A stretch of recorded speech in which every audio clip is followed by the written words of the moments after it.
estabas en el vientre de tu madre, pero yo te elegí, yo te saqué de Ur de los caldeos, de donde estaban, para llevarte a tierras cananeas, para dártelas en posesión. La potencia de Dios, en su esa omnipotencia, Él arrancó al pueblo de Israel de Egipto para llevarlo a las tierras de Canaán, para que le fueran por heredad. Bien, entonces, explicado este punto, vamos a irnos más adelante y tenemos citas más adelante. Veamos aquí. Teníamos una cita en, permítame un segundo, en Daniel 2 y 8. ¿Qué tenemos en Daniel 2 y 8? Bien, Dios nos va a llevar a la profecía. Dice aquí, el 2, dice, ¿ve? ¿Qué pasó en el capítulo 2 cuando Dios se le muestra a Daniel para interpretar el sueño que Dios le mostró a un rey pagano llamado Nabucodonosor? Bien, Dios le muestra a los hombres proféticamente lo que va a suceder en el tiempo, en la distancia, en el año, en el minuto, en el segundo, en el siglo. Entonces Dios le muestra a este hombre una estatua gigante, y la estatua gigante simbolizaba lo que eran los reinos del mundo a través de una imagen de un hombre, porque el mundo de la creación de Dios se creó de toda la naturaleza, flores, plantas, animales, salvajes, domésticos, y también de todo lo que hay en la tierra. Pero al final Dios hizo al hombre, y por causa de este hombre, Dios es que en su gran misericordia nos permite la vida, y nos permite Él en su omnipotencia y omnisciencia, omnipresencia, mirarnos, aconsejarnos, llamarnos y aún profetizarnos. Bien, a Él le da la interpretación de lo que era este hombre gigante que se le apareció a este pagano Nabucodonosor, que al final tuvo que reconocer que Dios es Dios de los cielos y que manda en todo lugar, pero antes tuvo que aprender una terrible lección que le fue dada por el ángel de Dios, cuando fue sacado entre los hombres y comió hierba del campo y vivió como los animales, y le creció el pelo como las águilas y las uñas también. Entonces, hasta que Dios lo levantó, y todavía le profetizó, hasta el cabo de 7 años, cuando mires hacia el cielo, te levantaré y te restauraré en el reino. ¿Ve? Entonces, por eso le digo, cuando veas hacia el cielo, Dios le profetizó a él. Y luego Daniel interpreta lo que eran los reinos del mundo, que es lo que hoy en día estamos viviendo, el reinado de la profecía de Dios, basado en el libro de Revelación de Apocalipsis también, y de lo que Dios le dijo a Daniel de los últimos tiempos, cuando Daniel ni siquiera estaba en esta época de nosotros, ni tampoco vivió bajo el imperio de Roma. Él alcanzó a vivir bajo el imperio de Nabucodonosor, que son el imperio babilónico y el imperio de los medos y los persas. Él llegó hasta ahí su vida de Daniel, pero él en su profecía continúa hasta el final de los tiempos, que son nuestros días y los días que continuarán todavía. Así que así es como Dios habla, aconseja, y Él piensa, y Él hace, y Él crea. Bien, porque dice que de estas estrellas y de estas lunas que están en el firmamento, y que Él les llama por su nombre a las estrellas, también dice que Él quitará todo esto del cielo y hará nuevas todas las cosas. Así pues, veamos, estamos viendo pues a Dios en una Trinidad, Padre, Hijo, Espíritu Santo, en su omnisciencia, en su omnipresencia y en su omnipotencia. Bien, vamos. En el 8 teníamos otra cita que era semejante a la primera. Bien, no quiero tocar el libro de Daniel totalmente, porque no es este el motivo por el cual tenemos ahora este trato de esta palabra hoy. Porque dice en el 8, en el año tercero del reinado del rey Belsasar, me apareció una visión a mí, Daniel, después de aquella que me había aparecido antes. Vi en visión, y cuando la vi yo estaba en Susa, que es la capital del reino, en la provincia de Elam.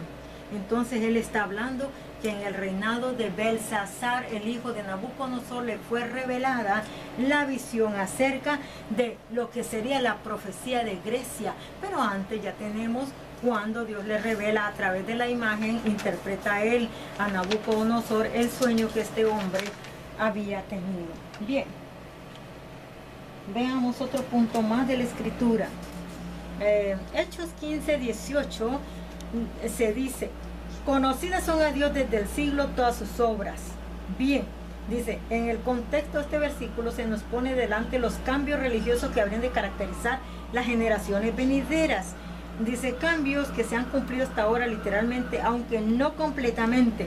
Bien, entonces vamos a ver a Hechos 15, 18. ¿Qué nos está diciendo? Hechos 15, 18. Aquí vamos. Dice el Señor que hace conocer todo esto desde tiempos antiguos. Y tenemos una cita en Amós 9, 11 y 12. Por lo cual yo juzgo que no se inquiete a los gentiles que se conviertan a Dios. Bien, en ese tiempo el apóstol Pablo en el concilio de Jerusalén estaban ellos presentes. Este es Hechos de los Apóstoles. Bien, pero esta carta ha sido escrita por Lucas, el apóstol Lucas. Entonces hay un debate de que a los gentiles se les impusiera el judaísmo, que fueran metidos a la religión judaica. Pero aquí Pedro dice, y aún Pablo dice, que no se debe de inquietar a los gentiles. ¿Por qué? Porque los gentiles de por sí ya vienen de adorar la piedra, ya vienen de adorar ídolos, ya vienen de comer cosas inmundas, ya vienen de todo tipo de brujería, hechicería y de rebelión. Entonces dice, solamente que se detengan de fornicación, de contaminaciones, ¿verdad? De ídolos, fornicación, ahogado de sangre, y dice que se aparten de todas estas maldades. Bien, son 4 puntos importantes ahí. Veamos, ahora vamos a irnos. Dice, la omnisciencia de Dios se aduce como prueba de que Él solo es Dios, especialmente en contraste, dice, con los ídolos de los paganos. Isaías 5:8, ya lo habíamos visto, cuando díjetelo ya días. Este es cuando habla así, es que está hablando de las versiones antiguas y está medio raro, me causa medio no sé qué, como risa, de que la palabra de Dios dice en versos mosaicos, prosaicos, como usted le quiera entender, de que me encanta cuando dice, díjetelo ya días antes que vinieses te lo enseñé, te he hecho oír nuevas y ocultas cosas que tú no sabías, que anuncio lo por venir desde el principio, yo soy Dios, y desde antiguo lo que aún no era hecho, que digo, mi consejo permanecerá y haré todo lo que quisiere. Aquí Dios anuncia a sus profetas cosas que han de ocurrir en el futuro y que en la inteligencia humana no podemos alcanzar a comprender. Para Dios no hay pasado, ni presente, ni futuro. ¿Por qué? Bien, ¿por qué no hay esta secuencia de estaciones para Dios? Porque Dios es el Dios, le decimos nosotros, el Dios del ayer, dijera Israel, el Dios de hoy, decimos todos nosotros hoy, y el Dios del futuro, diríamos nosotros mismos, e Israel también, y todas las generaciones futuras. Bien, Dios no cambia, Dios no muda, Dios es el mismo, Dios lo que ha dicho que hará, lo hará, Dios lo que ha pensado hacer, lo va a hacer, y Dios lo que ha dicho que va a quitar, va a quitar. Entonces, Él es el Rey del universo, Él es el que controla el mundo en su omnisciencia, en su omnipotencia y en su omnipresencia. Así que todos los hombres del mundo se sujetan a Dios, quieran o no quieran, porque el hombre pasa como la flor del campo que se marchita y se muere, pero Dios permanece por los siglos. Él no muda, Él no podemos decirle Dios es ayer, hoy y mañana, no. Él es el Dios de siempre, el gran yo soy.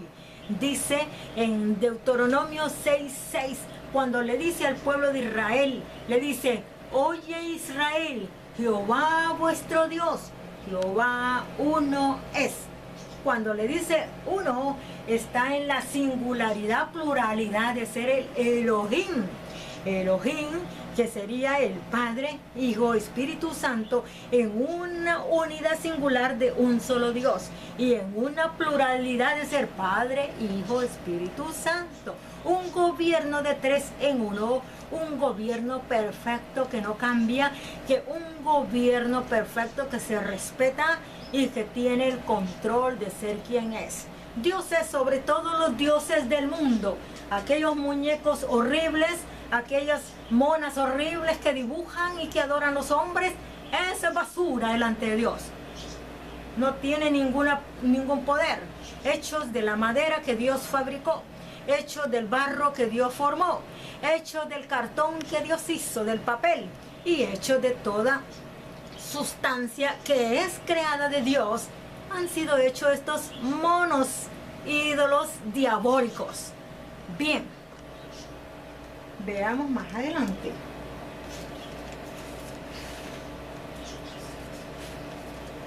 Dice aquí, también los ríos, todo, él sabe en su sabiduría hasta dónde llegan, hasta dónde empiezan y todo. Algunos problemas relacionados con la doctrina de la omnisciencia de Dios. Siempre estará por encima de toda comprensión humana, como la inteligencia divina puede comprender un número tan vasto, múltiple e inagotable de cosas. Ahora aquí dice una palabra muy preciosa que dice, oh profundidad de la riqueza, de la sabiduría y de la ciencia de Dios. Admirativos signos. Cuán incomprensibles son sus juicios e incrustables sus caminos. Otro admirativo con comas. Y luego vamos a Romanos 11:33, dice, no es posible sondear su inteligencia, está sobre toda capacidad humana. Debemos esperar por consiguiente, pasmados en presencia de una sabiduría tan grande y encontrarnos en relación con ella, con problemas que tienen que quedar sin solución, por lo menos por ahora. Así está diciendo el autor del libro, que él está diciendo, no se puede entender, no se puede comprender, no se puede analizar y tampoco puede uno ir detrás y mirar hasta dónde llega la sabiduría de Dios. Bien, así como la luna, las estrellas tienen su movimiento de rotación y las estrellas mismas cambian en la noche, aparecen en el día, usted no mira estrellas. Y si esto fuera un gobierno loco, entonces no sabríamos qué pasaría. Pero sabemos que Dios tiene el control. Y si un día llegaran a aparecer las estrellas en pleno día, es porque así lo estableció Dios y así quiso hacerlo. Así, amados amigos y hermanos, esto es lo que es la sabiduría de Dios, la inteligencia de Dios y lo incomprensible de un Dios inmortal, eterno, sublime, tierno, cariñoso, amoroso, bondadoso, lleno de justicia, lleno de fidelidad, lleno de santidad. Y dice la palabra de Dios, sin santidad nadie verá al Señor. Bien, entonces, basado en todos estos puntos, es que hemos estado yéndonos paso a paso, paso a paso, comprendiendo la grandeza y misericordia del Creador. Bien, vamos a ver una cita. Vamos a irnos a Isaías 46, paréceme, 9-10. Pero vamos a ir rapidito también vamos a regresar al libro de Génesis, porque aquí tenemos algo muy importante que mirar. Bien, permítame un segundo. Aquí estamos ya. El 9 y el 10, ¿qué nos dice? Bien, el 9. Por amor de mi nombre diferiré mi ira, y para alabanza mía la reprimiré para no destruirte. He aquí te he purificado, y no como a plata te he escogido en horno de aflicción. Por mí, por amor de mí mismo lo haré, porque no sea mancillado mi nombre, y mi honra no la daré a otro. Ahora mire el 12, y eso que el 12 no está marcado aquí, pero vamos a verlo.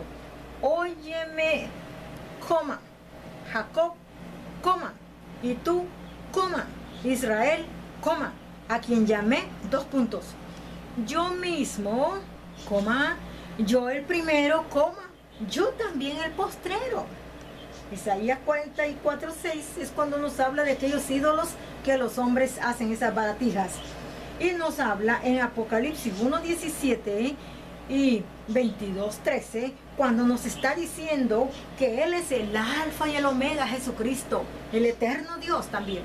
Entonces dice que Él es el principio y el fin. Ahí nos está diciendo. Bien. Ahora, cuando les dije que íbamos a ir a Génesis 18, les voy a decir por qué. Vamos a ir a Génesis 18. Bien, ya tenemos a Génesis 18 aquí en la mano. Dice el 1, vamos a comenzar.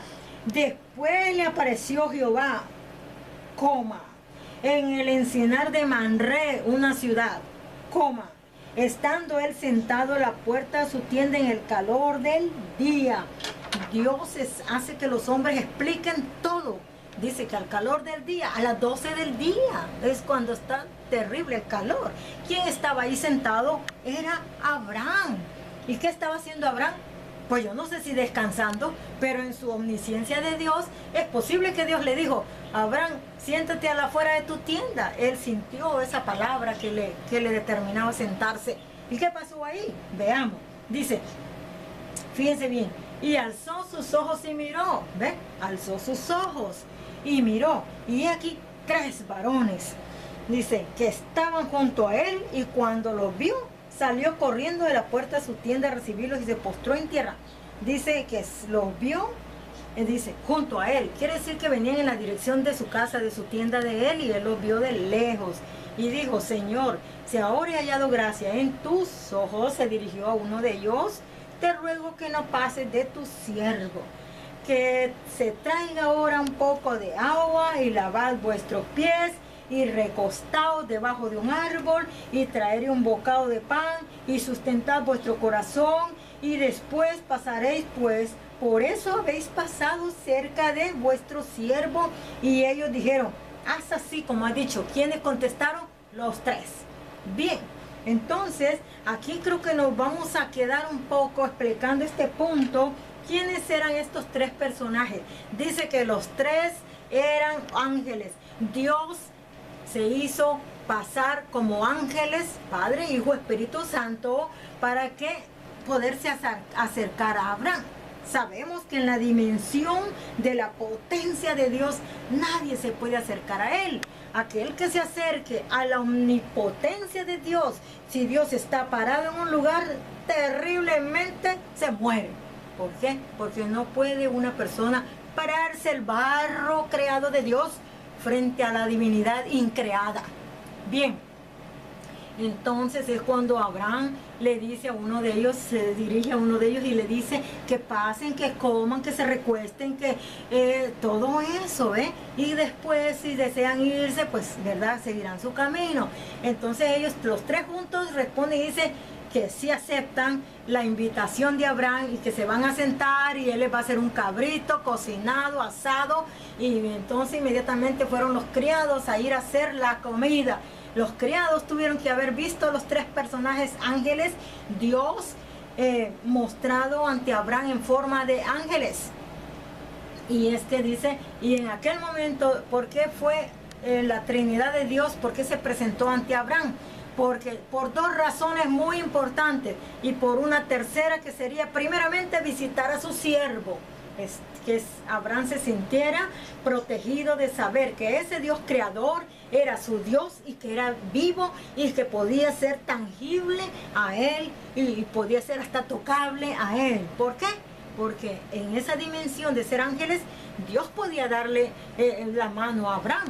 Bien, pero mire, ya me toca despedirme de ustedes en este momento. Vamos a continuar con esto tan maravilloso, precioso, hermoso, que en realidad cuando tocamos la escritura no queremos irnos para seguir hablando, pero resulta que como el tiempo es apremiante, porque tenemos que ir paso a paso con la escritura, es por eso pues que tenemos que dejarnos aquí, pero lo vamos a dejar un poquito picados con todo esto. Bien, para mí ha sido un placer estar con ustedes y hemos estado viendo lo que es acerca de Dios, de lo que es la Trinidad de Dios, lo que es Padre, Hijo, Espíritu Santo. Y no me venga con alegorías de que solo Jesús, porque aquí la Biblia dice que es Padre, Hijo, Espíritu Santo. Amados, es un placer para mí haber estado con ustedes y que Dios les bendiga en el mundo entero.